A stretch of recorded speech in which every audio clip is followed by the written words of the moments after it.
I've met people that are much tougher than Ted Cruz, but I've never, ever met anybody that lied like him. This guy lies so much. Lying Ted Cruz, he walks in, Bible held high, puts it down, goes over here, and he starts lying more than any human being I've ever seen in my life. Lying Ted, lying Ted. One of the biggest liars I've ever seen in my life. Lying Ted. Lying Ted. Boom. You have to spell it right.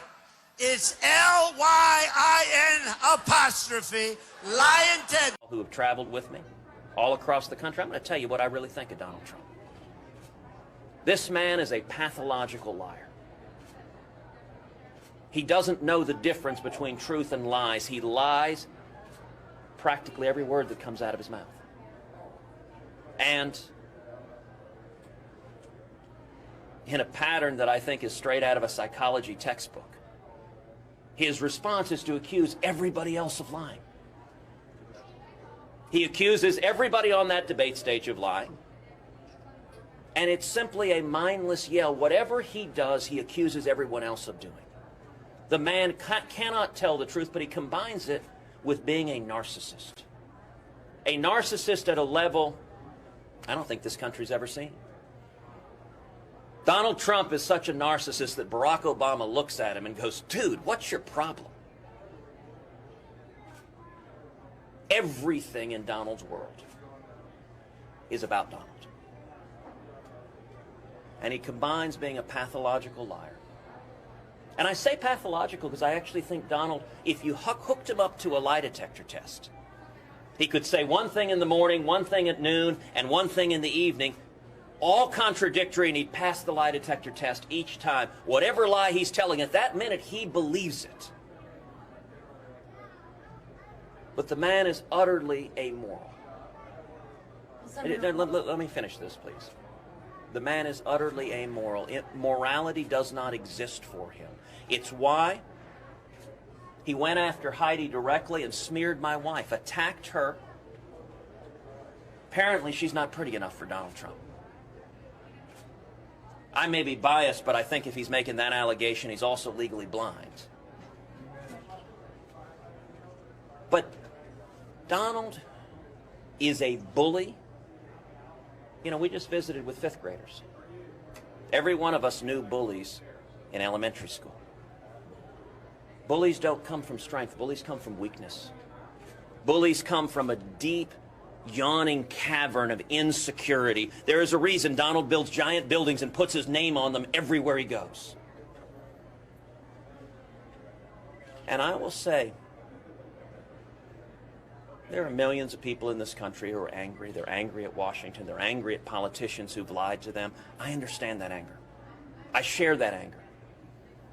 And Donald is cynically exploiting that anger, and he is lying to his supporters. When he gets scared, he screams, he yells, often he curses, and he insults and attacks whoever is standing near him. And you're right, Donald does seem to have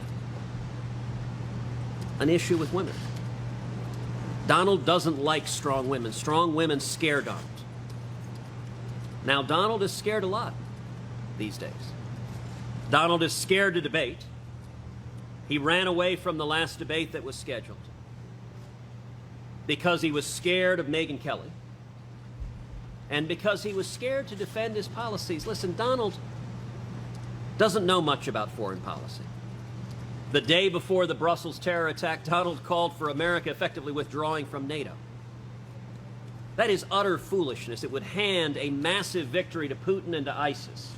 That weakness and unilateral surrender is indicative of someone that doesn't have a basic understanding of foreign policy. That's why Donald is afraid of debates. Because at debates, his lack of understanding of the basic knowledge necessary to keep this country safe, those become revealed at debates. When it comes to the economy, Donald has no idea how to bring jobs back to America. At debates, that becomes exposed. So he's scared of debates. He's scared of Megyn Kelly. But he's also scared of seeing Republicans uniting behind our campaign. You know, we just had an election a few days ago in Utah. We worked very, very hard. We were hoping to break 50%. If we broke 50%, we would get all of the delegates from Utah.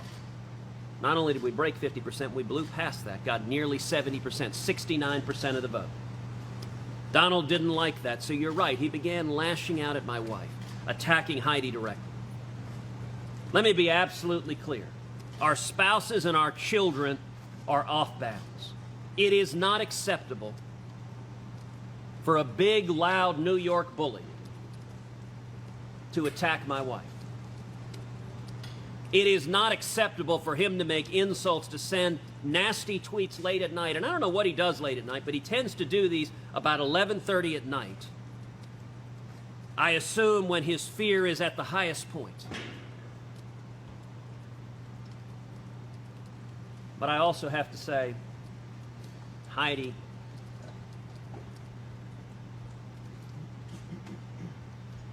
she is the daughter of Christian missionaries. She lived in Africa as a little girl. She is an unbelievable mom. We've got 2 little girls who are 7 and 5. Caroline and Catherine. I'll tell you, our girls are going to come join us on the road later this afternoon. I'm not looking forward to telling the girls why Donald Trump is launching insults and attacks at their mommy. I'm not looking forward to that conversation because it is not acceptable. Real men don't try to bully women. That's not an action of strength. That's an action of weakness. It's an action of fear. It's an action of a small and petty man who is intimidated by strong women. Real men don't do that. And Donald is indicating the fear that keeps him up at night when he lashes out with anger. Heidi is my best friend in the whole world. She is the love of my life. And Donald should stick with attacking me because Heidi is way out of Donald Trump's league. But what Donald did last night, and listen, you're in New York. You've seen this a lot. When Donald gets scared, when he gets angry, when he's threatened, he begins yelling. He begins screaming. He begins often cursing. And he begins trying to be a bully. So last night, Donald threatened my wife. He went directly after my wife. And I got to tell you that, number one, Heidi, my wife, she's the daughter of missionaries in Africa. She is my best friend in the world. And if Donald wants to get in a character fight, he's better off sticking with me because Heidi is way out of his league. But it is also, it reveals a lot about character. Reveals a lot about class, that Donald's instinct is to try to attack my wife and sully her. And you know what? That should be beneath Donald. But, you know, Chris, the reason he's doing that is because he had a very bad night last night. He got clobbered in Utah. Remember, Donald campaigned in Utah. He tried to win Utah, and he got blown out of the water.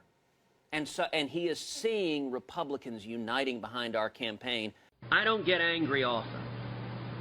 But you mess with my wife, you mess with my kids, that'll do it every time.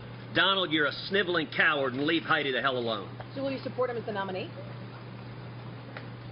I'm going to beat him for the nomination. He is not. I am answering the question. Donald Trump will not be the nominee. Does that make you pause and say, gosh? It all troubles me, Ted. And to watch guys like you stand by and stroke your beard like a wise man instead of telling the president to get on it when you have power. How about tell your brother to get on it? My brother will stand for his own record. Why don't you talk to the president the way you talk to my brother, Ted? You afraid of him? You think he'll smack you down at home? Oh, is that what it is? I'm like he shut you up in the primary? Cuomo's. You guys not are really Cuomo's, tough. I'm talking about the president. My brother's not the president. I'm talking about the president, the one who called you a liar. The one who said your wife was ugly. That guy. You know, the guy now who you won't say anything about.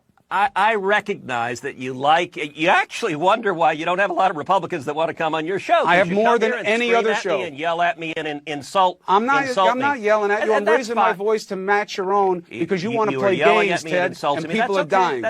That's okay, Chris. You're perfectly fine to scream and yell because you know what? Oh, but you don't. You're doing it because you don't want to discuss the substance. Like I had you invited me on the show to actually talk about the Supreme Court and talk about the book One Vote Away, and instead you just want to repeat insults over and over and over again. Oh, but you're not. Let's actually talk about. You just bring up my brother for half the interview because you're such a fair guy.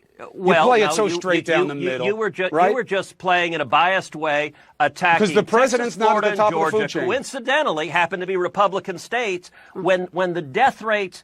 they are markedly worse, and we should ask, when the death rates are markedly worse in some states than others, we should ask a reasonable question. Yeah. Where the Why public didn't the policy president of help states sooner? where the That's the question. That led Why to didn't the that, president help sooner? And Why didn't he by the help way, the let me places ask, that all right, got you want hit to talk about hardest the president first specifically, when they were Chris? You all want to talk about the president Democratic? specifically?